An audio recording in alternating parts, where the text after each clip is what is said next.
भैया हम मोबाइल पीछे कर रहे हैं।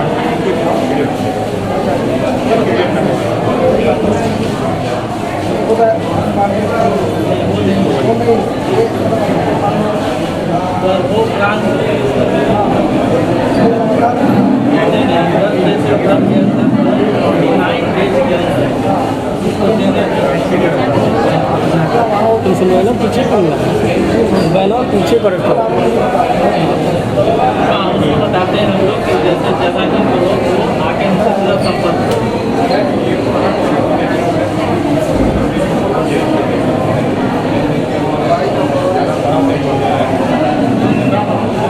उस तरफ से जाइए।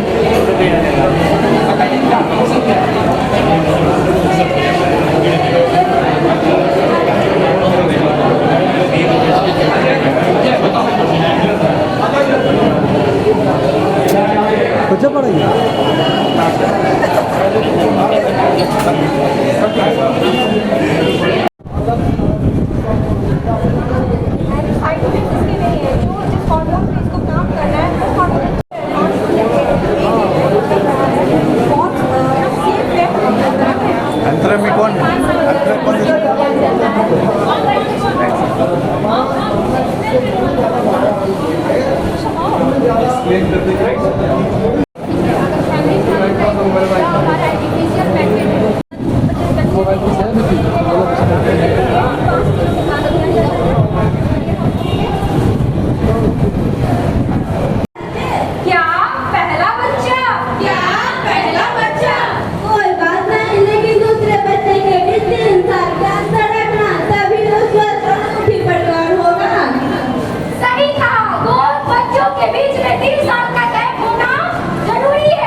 हमारे बीच आज करने के लिए माननीय जिलाधिकारी महोदय आए हैं।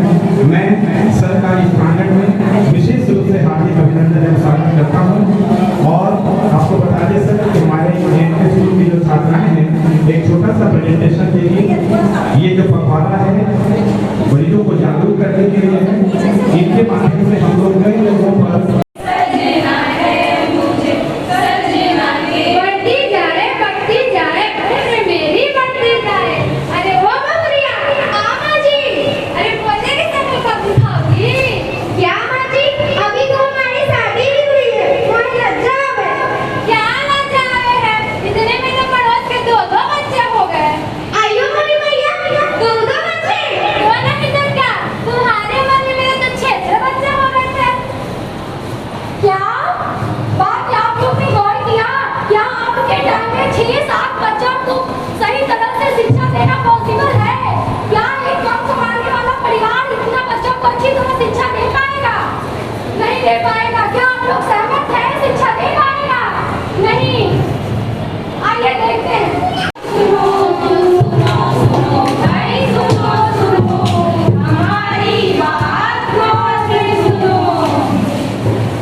गर्भ निरोधक के रूप में इस्तेमाल करते हैं। दीदी लगातार मेरा इस्तेमाल करने से अनचाहे दर्द को रोका जा सकता है।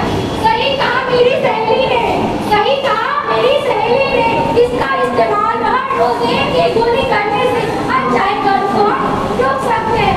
आइए हम मिलाते हैं अपनी दूसरी छोटी सहेली अंतरा से।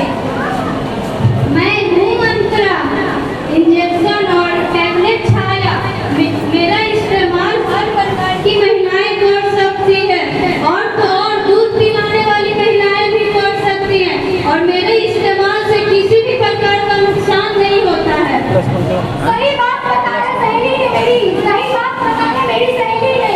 तू दूध पिलाने वाली माँ डरती है कहीं मेरा बच्चा तुझसे कोई इफेक्ट नहीं पड़ जाए, कि चलते हुए दवा यूज करने से डरती है, लेकिन यह ऐसा दवा है जिसका यूज करने से कोई साइड इफेक्ट नहीं होता है। आइए हम अपनी दूसरी सहेली कॉपटी से मिलवाते हैं। मैं हूँ कॉपटी, मेरा इस्तेमाल बच्चों के बीच में अंतर के लिए रखा जाता है। मैं 5 साल के लिए भी उपलब्ध हूँ और 10 साल के लिए।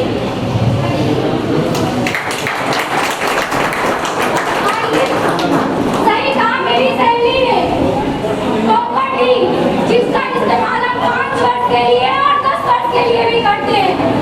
अगर हम इसके बीच में बच्चा चाहते हैं तो इसे खुलवाकर अपना मनचाहा बच्चा को ला सकते हैं। आगे देखते हैं कॉपटी जोड़ा इन्हें अपनाते हैं ना नहीं।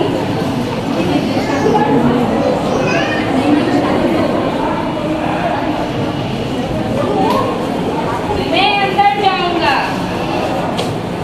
अरे कॉपटी तू पीछे हट, अभी तेरी नहीं मेरी बारी है। नहीं शादी हुई तुम्हारी, अब आएगी मेरी बारी। अभी तुम्हारी बारी नहीं है, मेरी बारी है। छोटा हूँ मैं, छोटा हूँ, बड़े काम का तोहफा हूँ। अरे अरे अब मेरा क्या, मेरा इस्तेमाल कौन करेगा? मुझमें किस प्रकार की कमी है? खैर छोड़ो, मैं क्यों परेशान होता हूँ, मेरे में तो अभी समय है। अरे यार ये लोग कितना सोचना चाह रहे हैं। अरे इसकी भी जरूरत नहीं है, चलो दरवाजा बंद करते हैं। अरे अरे भाई दिमाग इन्होंने किसी ने मेरी सहेलियों को बुलाया ही नहीं। अब मेरा साइज को कैसे कम किया जाएगा? अब इस जनसंख्या को कैसे कंट्रोल में किया जाएगा? कैसे इस गरीबी को दूर किया जाएगा? जब तक हम अपनी जनसंख्या को कंट्रोल में नहीं करते हैं तो हम अपना गरीबी कैसे दूर कर सकते? अपनी शिक्षा को हम कैसे बना सकते हैं? आइए देखते हैं, कोई ना कोई तो बुजुर्ग होगा जो इन्हें समझा पाएगा कि जनसंख्या को कंट्रोल करने के बारे में।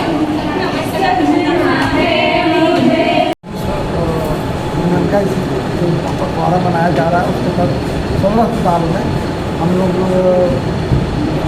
सोलह अस्पताल बल्कि सभी हमारे PSC हैं, PSC सब में मनाया जा रहा है। आप सभी अवगत हैं कि हम बहुत जल्द विश्व की सबसे बड़ी जनसंख्या वाले देश बनने जा रहे हैं।